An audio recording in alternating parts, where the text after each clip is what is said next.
Good morning students. So last lecture में हमने exercise के क्वेश्चन नंबर 6 तक कंप्लीट किया था, बराबर। आज हम लोग स्टार्ट करेंगे उसके बाद वाले क्वेश्चन से, बराबर। तो बेसिकली अगर बात की जाए तो हम लोग आए हैं question number 7, but theoretical question है और वो टॉपिक हमें इस बार के सिलेबस में है नहीं, तो वो क्वेश्चन कैंसिल आउट हो जाएगा, बराबर। हम लोग बात करेंगे क्वेश्चन नंबर 8 से, बराबर 4.8। चलो क्या है, in a pseudo first order hydrolysis of ester in water. आपको बोल दिया है कि ये क्या है, स्यूडो फर्स्ट ऑर्डर रिएक्शन है। And the following results were obtain. आपको टाइम दिया है एंड कॉन्सेंट्रेशन दिया है एस्टर का, बराबर। तो आपको डिफरेंट 0 सेकंड पे, 30 सेकंड पे, 60, 90 पे आपको डिफरेंट कॉन्सेंट्रेशन दिया है। आपको कैलकुलेट करना है average rate of the reaction between the time interval between 30 to 60 seconds. Okay, तो बेसिकली हम लोग ऐसा मान लेते हैं कि कॉन्सेंट्रेशन ऑफ एस्टर है, उसको हम क्या बोलते हैं, आर बोल देते हैं। ओके, तो अगर हम लोग टाइम ले रहे हैं, यहाँ पे आपको 30 and 60 बोला है, तो टाइम t1 बोल देते हैं कि क्या है, 30 सेकंड है। तो उस टाइम पे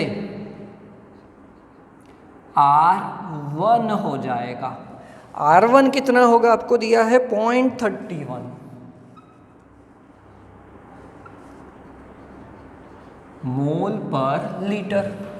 सेम वे अगर T2 हम लोग बोल देते हैं 60 सेकंड, तो उस टाइम पे हम लोग क्या बोलेंगे, R2 कितना है, 0.17 मोल पर लीटर, बराबर।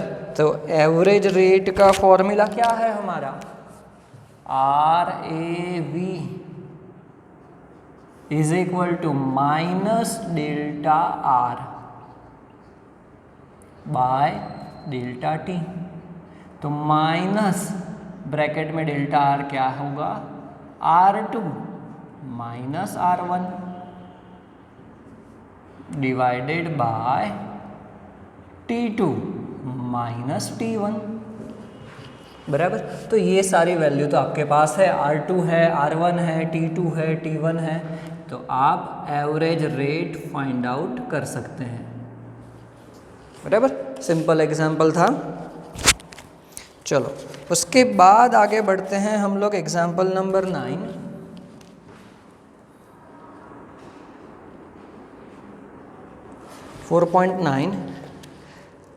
A reaction is first order in A and second order in B। आपको बोला है कि in terms of A क्या है, फर्स्ट ऑर्डर है, and in terms of B it is second order, बराबर। तो फर्स्ट आपको बोला है write the differential rate equation.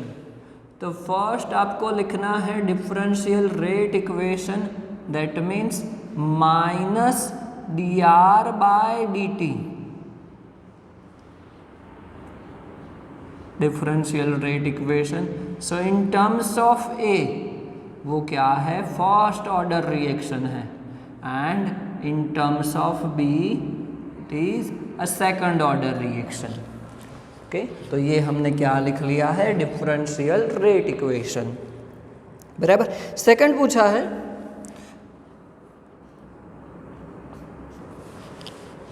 How is the rate affected on increasing the concentration of B 3 times? हमें क्या करना है, B की concentration हमें 3 times करना है। ओके, तो हम लोग लिख देते हैं कि minus dr by dt rate is equal to K, A raise to तो 1 है, बट B हमें क्या लेना है, 3 टाइम्स लेना है, 3B लिख देते हैं रेस टू 2। चलो 3 को हम लोग बाहर निकालेंगे तो उसका स्क्वायर हो जाएगा, कितना हो जाएगा, 9। तो हम लोग ऐसा बोल सकते हैं 9k a⁻1 एंड b⁻2। तो आप देखो कि ये वाला जो वैल्यू है k into a⁻1 into b⁻2 वो तो अपना ओरिजिनल रेट इक्वेशन है, बराबर, डिफरेंशियल रेट इक्वेशन है।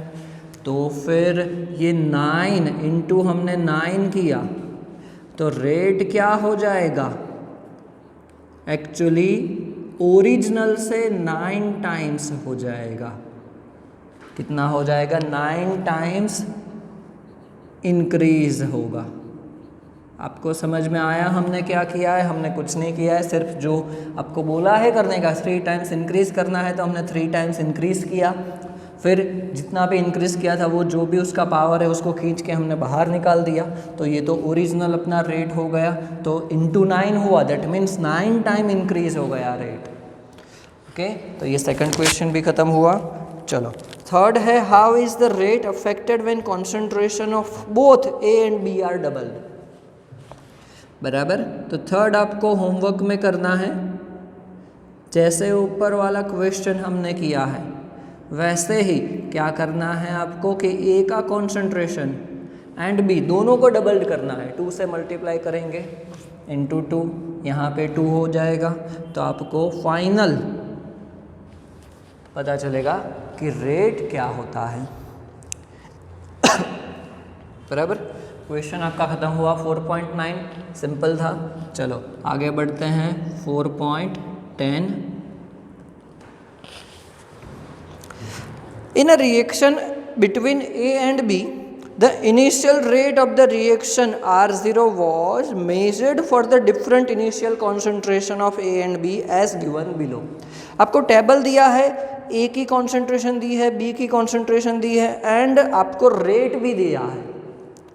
बराबर, तो फाइंड आउट क्या करना है, what is the order of the reaction with respect to A and B. तो सबसे पहले हम लोग रेट लिखते हैं कि आपको reaction rate is equal to minus dr by dt is equal to k into a⁻x and b⁻y। तो आपको पूछा है what is the order of the reaction with respect to A and B, that means आपको x and y calculate करना है। यहाँ पे ये क्वेश्चन पहले समझ में आना चाहिए कि आपको क्या पूछा है। बराबर, एंड आपको रेट भी दिया है पूरा एंड ए एंड बी की कॉन्सेंट्रेशन भी दी है डिफरेंट। बराबर, चलो तो हम लोग लिखते हैं, जो फर्स्ट आपको ए और बी के लिए दिया है उसको मैं R1 बोल देता हूँ। चलो R1 जो क्या है, rate 5.7 into 10⁻⁻5 is equal to K and A की कॉन्सेंट्रेशन कितनी है 0.20 raise to x and b की कॉन्सेंट्रेशन है 0.30 रेज टू y। इसको मैं इक्वेशन 1 बोल देता हूँ।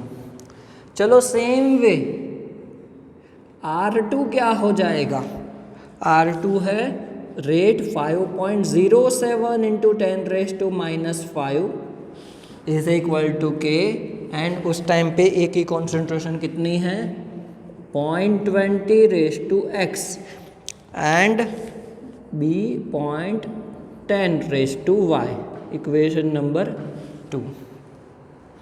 बराबर, एंड R3 है 1.43 इंटू 10⁻⁻4 इज इक्वल टू के, ये है 0.40 raise to x and 0.05 raise to y, equation number 3। चलो, तो बेसिकली यहाँ पे अगर बात कर रहे हैं हम लोग, हमें x and y find out करना है। एक्चुअली देखा जाए तो हमारे पास k भी नहीं है, x एंड y भी नहीं है, बट आपको 3 इक्वेशन दिए हैं, हमें इसकी मदद से x and y find out करना है। क्या करेंगे? तो आप ये देख सकते हो कि यहाँ पे फर्स्ट एंड सेकंड इक्वेशन देखो, जिसके अंदर एक ही कॉन्सेंट्रेशन सेम है।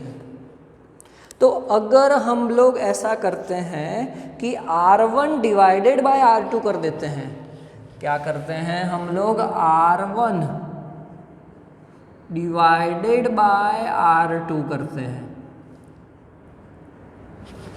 तो क्या होगा, हम लोग R1 डिवाइडेड बाय R2 करते हैं तो k कैंसिल आउट हो जाएगा, 0.20 रेज टू x वो भी कैंसिल आउट हो जाएगा, तो सिर्फ एक ही अननोन वैल्यू रह जाएगी y, बराबर।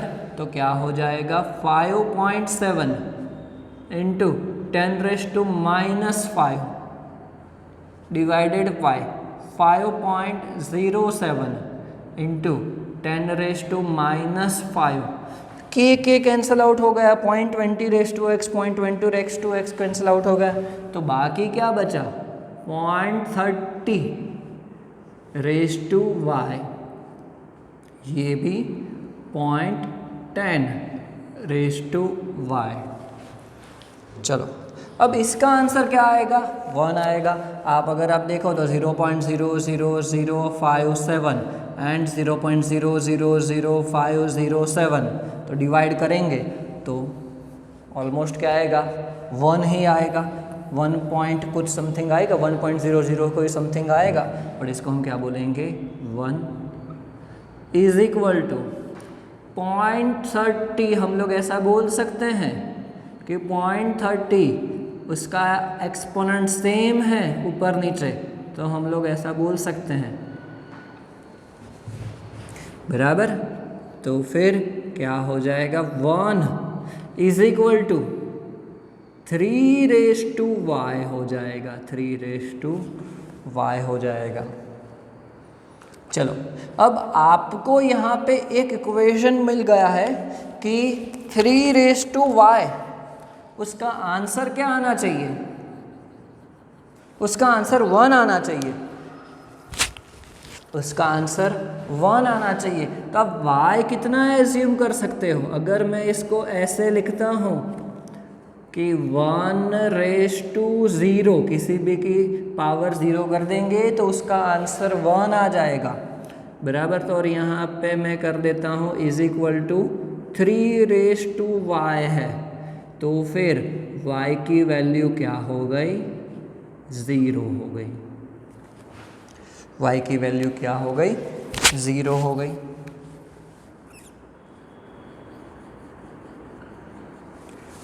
बराबर, y की वैल्यू 0 हो गई।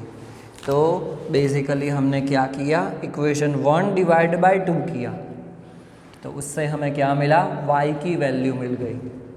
चलो, अब हम लोग क्या करते हैं कि हमें यहाँ पे x की वैल्यू भी चाहिए, तो y की वैल्यू यहाँ से इनपुट करने से कुछ नहीं होगा, क्योंकि k तो हमें पता नहीं है, तो फिर से हमें डिवाइडेशन रूल ही अप्लाई करना होगा। अब हम लोग क्या करते हैं कि इक्वेशन 1 डिवाइडेड बाय इक्वेशन 3 करते हैं, इक्वेशन 1 डिवाइडेड बाय इक्वेशन 3, तो वो क्या हो जाएगा, 5.7 into 10⁻⁻5 divided by 1.43 into 10⁻⁻3, sorry -4 है, is equal to K cancel out हो जाएगा, फिर 0.20 raise to x divided by 0.40 raise to x into 0.30, y की वैल्यू क्या है, 0 है, डिवाइडेड बाय 0.05 रेज टू 0, तो ये तो कैंसिल आउट हो जाएगा, 1 1 हो जाएगा। चलो, तो जैसे यहाँ पे किया है वैसे ही कैलकुलेट करके आप x फाइंड आउट कर सकते हो। तो मिल गया आपको x एंड y, बराबर।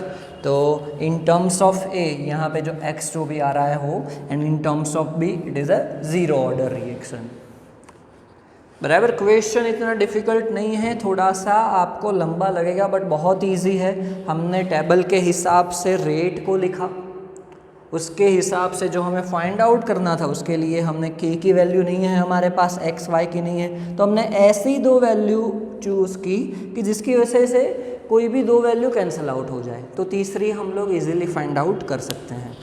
ओके, तो क्वेश्चन नंबर 4.10 यहाँ पे आपका कंप्लीट हुआ, बराबर। चलो 4.11 है, बराबर, वो भी कुछ वैसा ही है। आपको डिफरेंशियल रेट लो 4.11, आपको फर्स्ट फाइंड आउट करना है minus dr/dt is equal to k, और यहाँ पे a⁻x एंड b⁻y। तो आपको एक्चुअली x एंड y ही फाइंड आउट करना है, एंड दूसरी वैल्यू कि जब x एंड y मिल जाती है तब आपके पास रेट है, तो आपको k फाइंड आउट करना है, बराबर। सिंपल है, बराबर। 4.11 उसके बाद का क्वेश्चन है, वो भी उसके जैसा ही है। आपको ज़ीरो ऑर्डर रिएक्शन बोल दिया है with respect to A and with respect to B first order reaction है, तो मिसिंग वैल्यू फाइंड आउट करनी है 4.12, ये भी होमवर्क में करना है। ओके, तो 4.12 भी आपको होमवर्क में करना है, तो 4.8, 9, 10, देन 11 एंड 12, इतने क्वेश्चन हमने किए हैं आज। ओके, तो बहुत ही सिंपल है, ट्राई करना। 10 के हिसाब से ही 11 है और 11 के जैसा ही 12 है, अच्छी तरीके से कोशिश करना। नहीं समझ में आ रहा है तो फिर मैसेज कर देना, मैं आपको सिखा दूँगा।